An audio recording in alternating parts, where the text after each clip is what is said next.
Pues justo vamos a empezar con puntualidad inglesa. Nuevamente, muy buenos días y muchas gracias por estar aquí esta mañana en esta jornada.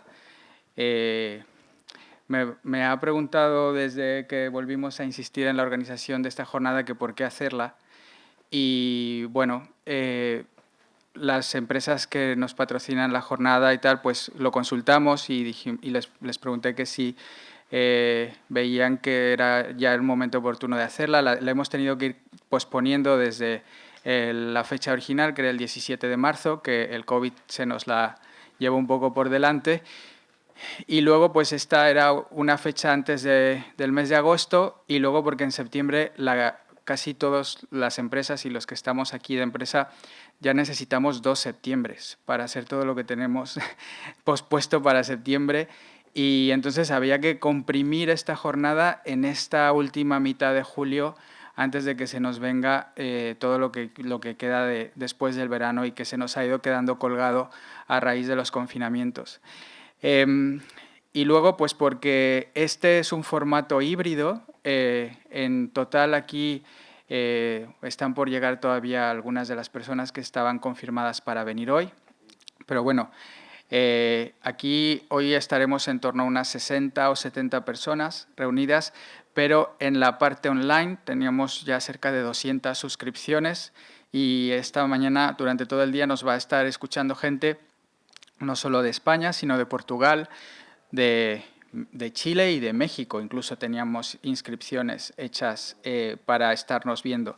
Después las ponencias de hoy y las presentaciones públicas o el material que nos faciliten las empresas de las ponencias lo vamos a colgar en la web del evento y en el canal de Facebook. Entonces estas charlas se van a poder ver bajo demanda tanto desde la página de Ceria como el vídeo de su ponencia que le entregaremos a cada una de las empresas. Y bueno, finalmente, mientras tengamos encima este tema del inefable coronavirus, pues esto es un poco como vamos a tener que vivir con estas distancias, con estos aforos limitados, y había que empezar en un momento dado a trabajar en estas condiciones, porque estas condiciones no sabemos cuánto tiempo van a permanecer, pero estas van a ser las condiciones en las que nos vamos a tener que desenvolver durante los próximos meses y pues hay que estar, porque nuestro sector es de los pocos sectores que no se ha detenido durante todo este problema y no se han detenido ni los productores ni las empresas auxiliares, que hay muchas aquí y otras tantas que nos están mirando a través de la retransmisión.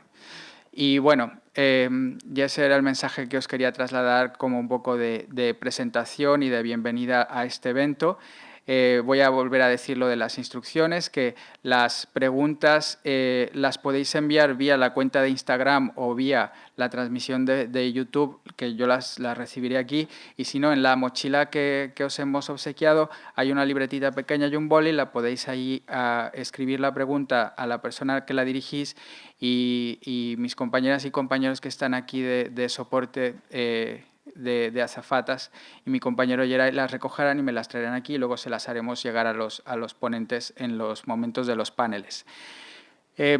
Por regla de aquí del recinto tenemos que estar con la mascarilla todo el rato, se va a poder quitar cuando salgamos a la pausa café y al almuerzo aquí en la cafetería, que va a estar abierta la terraza. En la terraza se va a poder quitar la mascarilla y el aforo tanto del pasillo como de los servicios, los aseos, está también limitado. Entonces nada, vamos a empezar y bueno, la verdad es que me hace muchísima ilusión presentar a Amalia como la ponente inaugural de esta jornada. Antes de comenzar, de que tuviéramos esta situación del COVID, cuando yo le pedí a Amalia que fuera la primera o la ponencia inaugural de la charla, ya estábamos hablando de cosas del sector, de que ella, como es la directora de Revista Mercados y es una periodista agroalimentaria de lo más granado que tenemos en nuestro panorama actual, si no es que la más, y que conoce en profundidad el sector, que habla con todos, con productores, con supermercados, con industria auxiliar, con logística. Entonces tiene mucha información de todos los componentes de la cadena alimentaria, y eso era lo que en un principio queríamos destacar.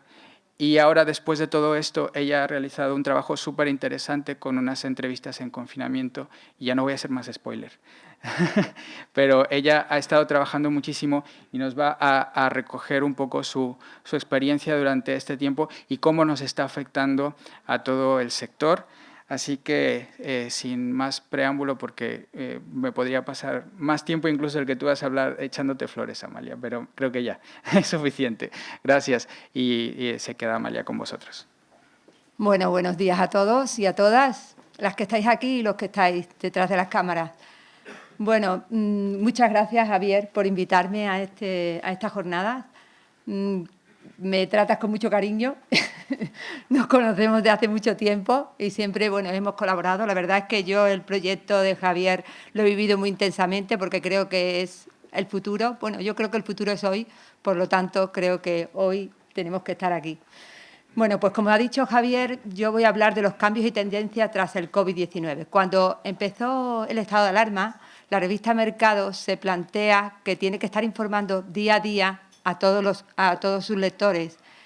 Y empezamos a ver que había muchísimos problemas, muchos momentos de crisis, y creímos que era importante contactar con los gerentes de las cooperativas, de las empresas, con supermercados, para que nos contaran qué estaba pasando en esos momentos.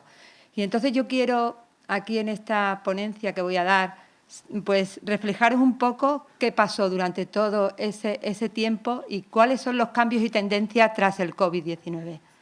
Para ello, en primer lugar, voy a poner una reflexión de José María Bonmatí, director general de AECO, que nos habla de lo que le parece a él este tema. Que estamos viendo en estos momentos, para nuestra generación, lógicamente, es única y es sin duda la más fuerte que hemos tenido. Y, por lo tanto, es evidente que va a dejar huella. La puede dejar, digamos, durante muchos años de un efecto negativo, o podemos ser capaces de extraer aprendizajes que nos ayuden a afrontar mejor cualquier otra situación. Por ejemplo, nosotros creemos que es imprescindible aprender para saber reaccionar, por ejemplo, en el caso de que hubiese un rebrote en septiembre o en octubre o en otras situaciones, para que lo que es una crisis sanitaria, saberla gestionar como una crisis sanitaria y no pase a convertirse en una crisis económica de la proporción que tenemos en estos momentos. Pues él pone las bases de lo que va a pasar, es decir, de lo que tenemos que aprender de esta crisis sanitaria y cómo tenemos que tratarla. Los temas que voy a tocar, en primer lugar, la situación del negocio hortofrutícola durante el COVID. Vamos a hablar desde la perspectiva de las empresas, de la distribución, el consumidor, qué hemos aprendido de esta pandemia y la situación actual y tendencias. ¿Qué es lo que se encontraba una empresa o una cooperativa cuando empieza el estado de alarma? Una situación de crisis total. Tienen que reinventarse, tienen que volver a poner en funcionamiento todos sus procesos de una forma diferente. Había que comprar mascarillas, había que comprar EPIs, había que reestructurar. Y la verdad es que se llegaron a reinventar. La verdad que muchos de estos gerentes colaboraron unos con otros para poder hacer efectivo el garantizar el suministro. Eso era el objetivo principal. Y para ello había que cambiar muchas cosas. La adaptación de las centrales hortofrutícolas y el tema digital y la tecnificación. ¿Por qué? Porque había que teletrabajar. La mayoría de ellos apostaron porque la gente que no tenía obligación de estar en las empresas teletrabajaba. Con lo que había que poner un sistema digital totalmente distinto. La gente que había apostado ya por ese sistema no fue complicado, pero como sabéis todos, hay mucha gente que en el sector pensaba que la digitalización no era importante. Para ello voy a poner varios ejemplos de lo que ha sido y cómo lo han solucionado. Juan Marín, presidente de ProExport, nos habla de su puesta en marcha. De este virus, pues se ha demostrado que el sector agroalimentario, que el sector productor español, pues ha estado ahí haciendo su trabajo, lo que viene haciendo toda la vida, que es produciendo fruta y hortalizas frescas y suministrando los lineales de España y de toda Europa y de medio mundo. Y la verdad es que en los primeros días no fue como un sorpaso muy fuerte, que tuvimos que reaccionar muy fuerte. Hemos transformado nuestras líneas, nuestra mentalidad, nuestra gente, nuestros equipos. La verdad es que hay un antes y un después, pero creo que este sector ha estado a la altura. Y Enrique de los Ríos, gerente de Única, nos habla de la adaptación. ¿Cómo se adaptan? Mucho, pero el plan en concreto pues era pasar a teletrabajo todo, el 100% donde se pueda. Por ejemplo, la central está 100% en teletrabajo, donde no se podía pues dotarnos de material, ¿no? Incluso hemos creado una pequeña fábrica de mascarillas a través de una red de modistas en diferentes lugares donde están las cooperativas y bueno, y eso pues ha suplido la carencia que había de necesidades. Hemos cuidado la comunicación, la información, el contacto personal, la motivación, incluso con la asistencia psicológica cuando ha llegado el caso. Y, en fin, yo creo que estamos muy satisfechos con la respuesta y el equipo ha estado a la altura y estamos todos contentos con la situación que podía haber sido y es. Y para garantizar el suministro, que era una de las cosas importantes, tenemos a Jesús Barranco, CEO de la Unión, que nos habla también de hay que ser ello. conscientes de que la situación nos lleva a garantizar el suministro, aunque sean unos precios, unos márgenes, sé que lo hay, mínimos, pero evidentemente creo que el desabastecimiento sería peor, que generaría una psicosis mayor en la sociedad, que en sí mismo hará buscar otras medidas puntuales. Nosotros, por ejemplo, estamos incurriendo por las medidas preventivas y logísticas en unos gastos superiores al 35% con respecto a cualquier otro mes. Claro. Esto hace que todos nos tengamos que abrochar el cinturón y pensar de una forma mucho más global hacia lo que es nuestro funcionalismo, que es abastecer y garantizar el suministro en una situación de crisis. Bueno, pues después de ese primer momento de crisis, bueno, a la vez quizás se plantea una situación difícil logística.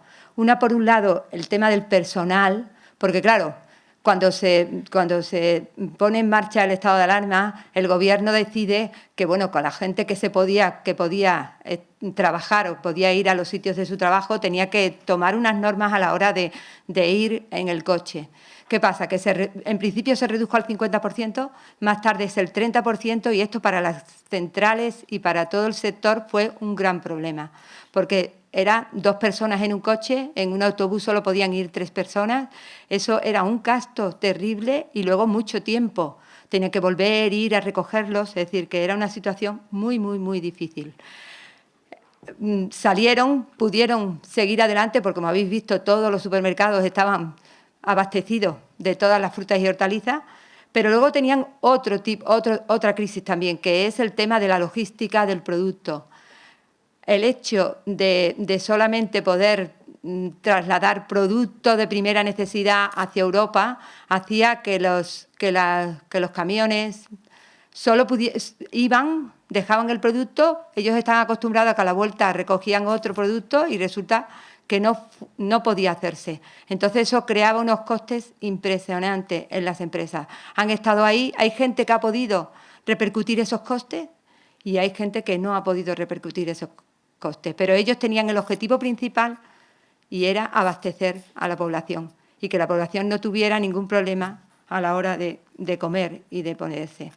Para esta tenemos a José Carlos Gómez, director comercial del Dulce, que nos habla de ese tema precisamente. La mayor dificultad, primero, claro, las 2 primeras, es que había un cambio, ¿no? De las 2 primeras semanas, vamos a contar que llevamos 4 semanas. Sí.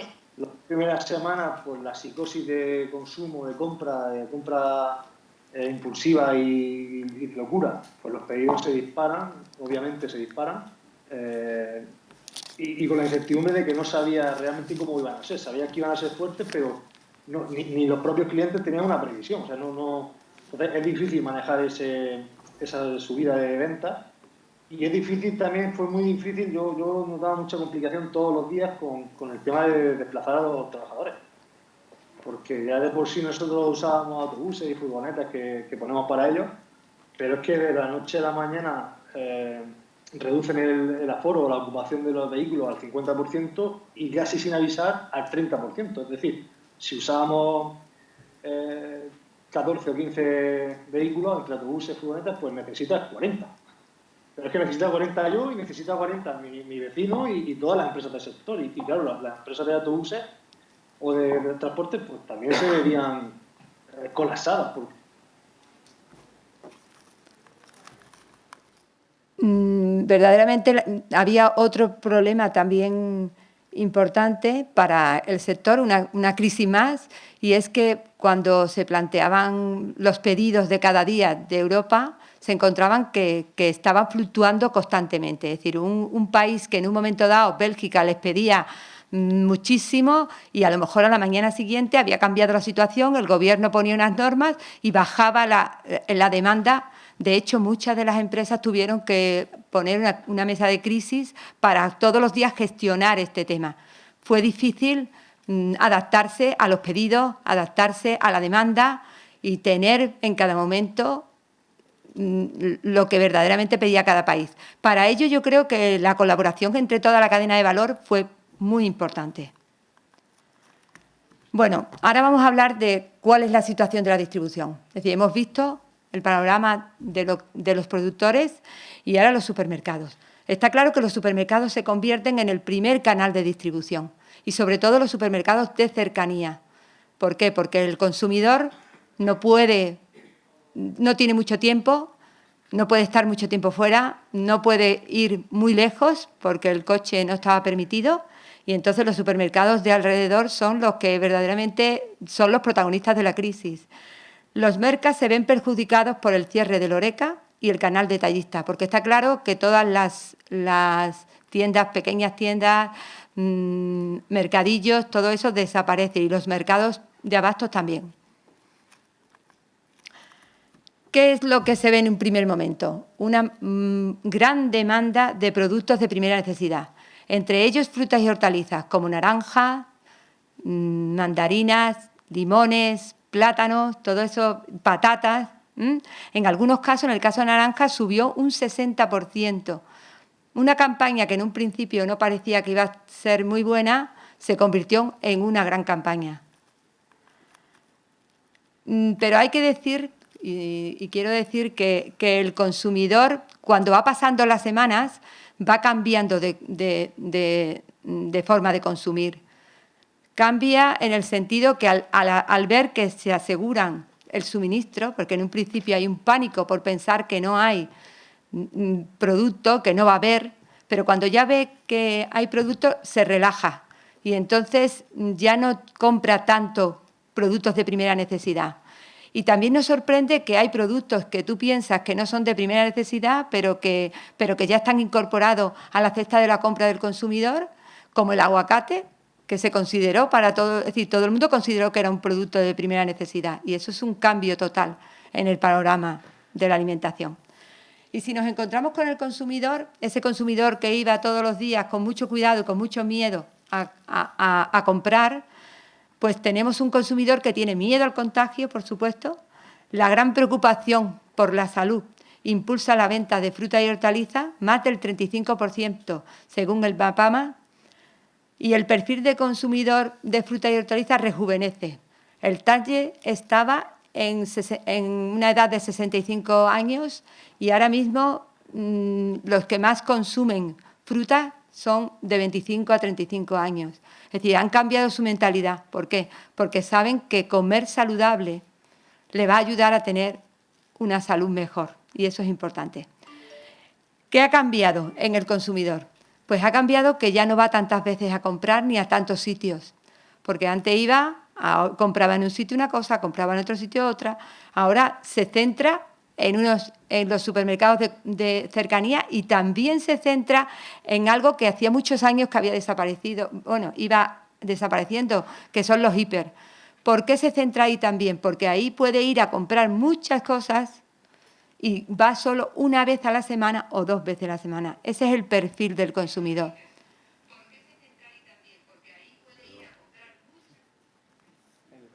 Perdón. El perfil de consumidor es ese y tenemos que tener muy en cuenta que ha cambiado su forma de consumir y sus costumbres. También porque cocina en casa, porque tiene que cocinar para toda la familia. Y las compras que hace ya no son de lo que ve, de lo que le apetece, sino es una necesidad. Eso es un cambio total en el consumidor. ¿Y qué es prioritario para él? La seguridad alimentaria. Eso es. ¿Y qué es lo que queda en segundo lugar? La guerra del plástico.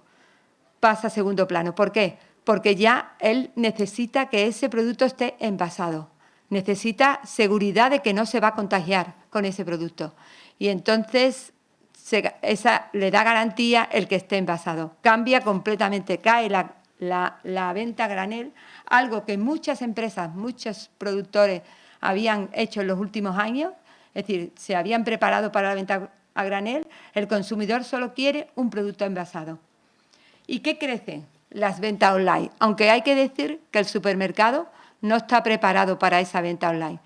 Es comprensible porque se centra en un solo foco, no puede estar disperso porque no puede competir con una venta online, no puede entrar, no está preparado y no puede entrar. Bueno, para hablarnos de cómo es la venta online, cuál es el problema en la venta online, Felipe Medina, secretario general técnico de ASEDA, nos lo comenta. Lo cierto es que el canal online en alimentación no estaba preparado para asumir una demanda tan brutal como la que estamos teniendo estos días. Evidentemente hay un gran porcentaje de los consumidores que entiende como un valor añadido el que le puedan enviar esa compra a casa para evitar salir a la calle, que es lo que le está recomendando las autoridades sanitarias. Las empresas que más alimentación venden en España son las empresas de supermercados, que durante la primera semana algunas de ellas decidieron parar el servicio de venta online para priorizar el servicio en las tiendas, porque era donde se estaba concentrando la mayor parte de los consumidores. Venimos de, antes de la crisis, el porcentaje que suponían las ventas en comercio online alimentario en nuestras compañías estaba entre el 1 y el 2%, ¿no? Todas, a partir de esa semana, han ido recuperando los servicios online, han ido contratando gente para potenciar esa entrega a domicilio, que hoy por hoy es un valor añadido, como decíamos, para los consumidores.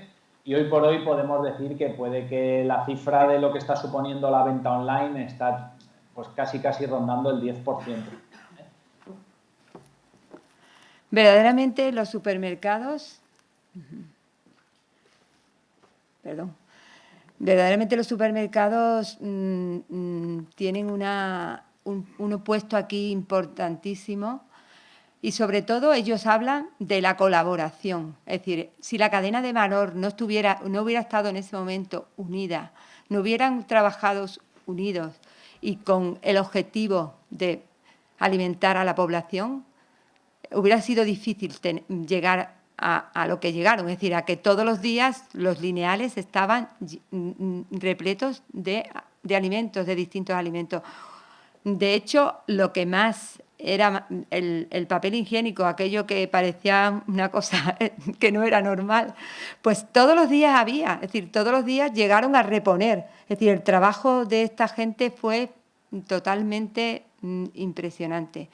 Es decir, no ha habido un trabajo igual, yo creo que nunca en la vida, ellos lo reconocen, ha sido, y la verdad es que hay que decir que la población a nivel general pues aplaude ese trabajo que han hecho, sobre todo cuidar mucho de la población para que no se contagiara también.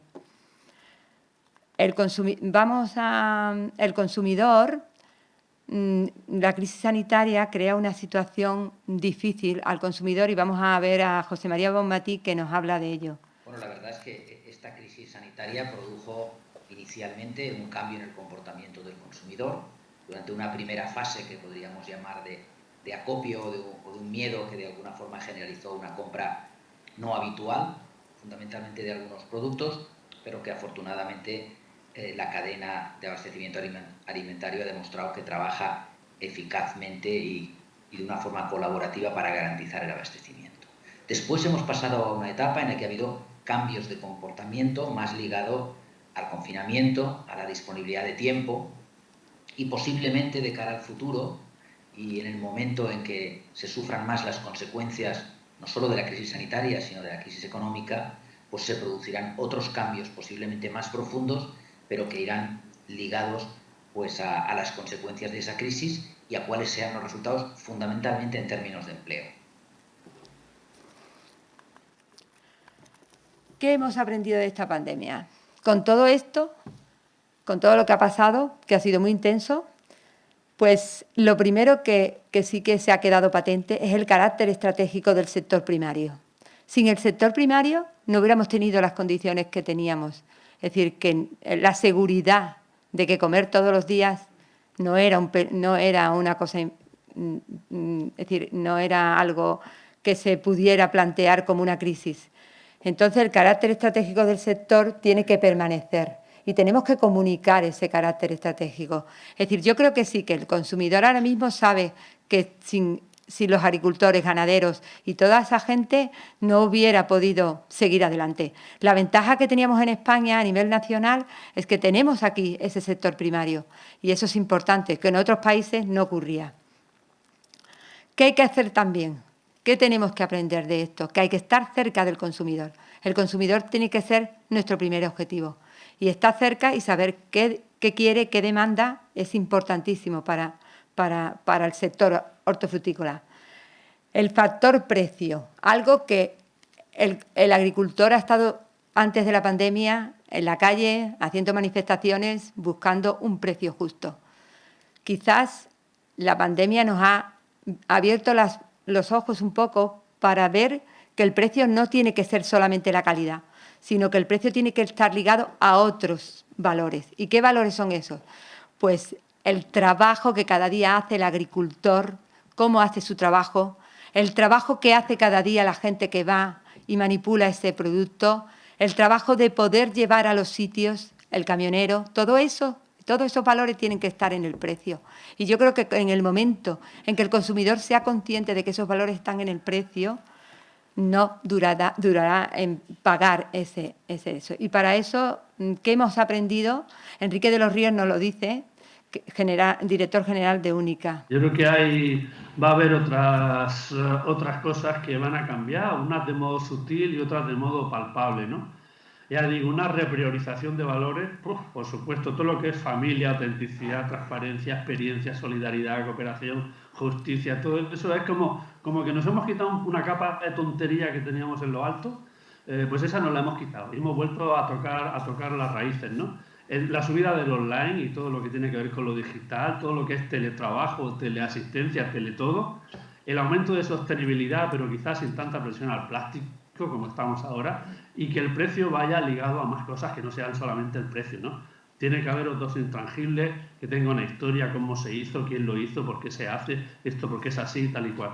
Y más que cadena de valor, yo creo que yo quiero pensar que va a haber una cadena de valores, ¿no? Que cuando llegue el producto al consumidor final vea todos los valores que se han ido subiendo a ese producto. Desde un agricultor valiente a una comercializadora, a un camionero valiente que hizo eso, a una cadena de supermercados que están ahí trabajando al pie del cañón, todos los empleados, que se valore todas las personas que contribuyen a que él se pueda comer en su casa tranquilamente el producto que hasta ahora se ha comido sin darle mayor valor, ¿no? Ahora va a ver que cuando tenga una manzana, un tomate, un pimiento, un plátano, vea todo lo que hay detrás para que él lo pueda hacer. ¿Qué también hemos aprendido? Pues que sin la digitalización y la tecnología no hubiéramos podido seguir adelante. Entonces, eso tiene que estar más extendido en las empresas. A partir de ahora, la digitalización y la tecnología tiene que ser parte importante. ¿Por qué? Porque no hubiéramos podido teletrabajar, porque no hubiera podido manipular, parece una tontería, pero hubo que poner mucha tecnología en el tema porque la distancia de una a otra trabajador tenía que ser mayor, pero la producción tenía que salir, es decir, no podía quedarse atrás. Y entonces eso espero que haya sido una lección que se haya aprendido. Hay que potenciar las relaciones y comunicación con los clientes y proveedores. Está claro que aunque sea a través de teleconferencias, está claro que tiene que ser tiene que ser una relación muy estrecha día a día y en cada momento, intentando solucionar los temas. Yo creo que hay una visión distinta ahora mismo entre los comerciales y los compradores de los supermercados de cómo hacer su trabajo. Yo creo que ha cambiado. Y, por supuesto, el marketing y la comunicación son ahora más necesarios que nunca. ¿Por qué? Porque hay que comunicar. Porque para conseguir ese precio que queremos, tenemos que comunicar. Comunicar lo que hacemos, comunicar cuál es el trabajo, para darle valor a ese producto que vendemos cada día. ¿Cuál es la situación actual y qué tendencias son las que vemos que pueden llegar a quedarse? La mayor preocupación del consumidor por su salud, una oportunidad para el sector, por supuesto, porque está claro que el sector hortofrutícola, sus productos son saludables.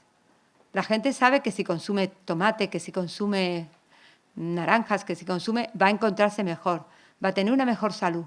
Y eso es importantísimo y eso es lo que tenemos que pensar. Pero también tenemos que pensar que cuando un consumidor va a tomar algo, quiere sentir satisfacción en ese momento de comer, porque la cultura es esa, tener satisfacción del momento de comer. Y también nuestros productos tienen que dar esa satisfacción. La evolución de las ventas de productos commodity a premium. ¿Qué va a pasar ahora? Eso es un gran problema. Ahora mismo en nuestros lineales había muchos productos de fruta y hortalizas premium. Tipo de tomates, es decir, habíamos diversificado una barbaridad. No solamente es una crisis sanitaria, como hemos dicho anteriormente, es una crisis económica y bastante fuerte, en el que el consumidor va a empezar a ahorrar, a no gastar tanto. Y tenemos que darle valor a eso que vendemos. Y hay una cosa importantísima, y es que el precio tiene que ser justo, para que verdaderamente el consumidor no se eche para atrás a la hora de comprar un producto. ¿Qué pasará con el canal Horeca? Pues se estabilizará, nos imaginamos, pero está clarísimo que en menos de 5 años no va a tener una situación como la anterior. Hay 2 variables a tener muy en cuenta en el futuro, la demanda y el valor de los productos, lo que he dicho antes, es decir, el valor tiene que estar en la demanda y la demanda en el valor, en el sentido de que no hay que hacer más de lo que verdaderamente se demanda y hay que crear un producto que tenga valor para el consumidor. ¿Qué es lo que ha ganado adeptos? Pues ha ganado adeptos el producto local y de proximidad. ¿Qué ha pasado? Bueno, que nos hemos vuelto más solidarios y verdaderamente pensamos en nuestro vecino. Y si nuestro vecino tiene un campo, pensamos que es mejor comprar en ese vecino que tiene el campo que comprar un producto que está a un montón de kilómetros. Eso nos viene bien y nos viene mal. ¿Por qué? Porque los productores mayoritarios de frutas y hortalizas son exportadores. Pero bueno, si consideramos que Europa es algo local también, pues no hay tanto problema. Pero pensamos que la gente va a tener la tendencia de comprar productos de local y de proximidad. Por supuesto, va a haber un crecimiento del canal online. ¿Por qué? Porque el consumidor se ha dado cuenta de que esos productos perecederos que en un momento dado pensó que no podría comprar a través de online, lo ha comprado. Y se ha dado cuenta que tienen calidad y que puede tomarlos y que no hay ningún problema. Y eso va a aumentar. También va a aumentar la demanda del bio, que ha aumentado en la pandemia. No creemos que vaya a dar un salto muy grande, pero sí que irá aumentando poco a poco. La preocupación por el tema de la salud está ahí y se ve patente. Bueno, y para terminar, vamos a poner un vídeo de David del Pino, consultor agroalimentario, que nos va a dar una serie de tips de la situación actual y las tendencias. Yo creo que una de las repercusiones buenas es que todo el mundo a día de hoy sabe que para mantenerse saludable tiene que comer frutas y hortalizas. Y hoy más que nunca todo el mundo es tan consciente que hemos visto que esa subida de demanda ha sido muy, muy perceptible, no solo por ese punto de acopio, de ir al supermercado y hacer acopio ante una crisis de desabastecimiento, no, sino porque también la gente se ha centrado en buscar tener una dieta saludable. Esa es la parte positiva. Creo que la parte negativa es que vamos a salir de esto con una crisis económica y que la gente va a tener menos dinero para gastar. Y en ese sentido, pues lo lógico es que haya una presión a tratar de invertir lo menos posible o tratar de ahorrar. Las familias van a tratar de ahorrar en la cesta de la compra. Bueno, pues hasta aquí hemos llegado. Espero que os haya interesado el tema. Verdaderamente, yo creo que lo importante es saber que tenemos un consumidor que se preocupa por la salud y que a partir de ahora va a tomar mucho más frutas y hortalizas, que tenemos un sector primario fuerte, imprescindible, y que la colaboración va a ser el futuro. Muchas gracias a todos.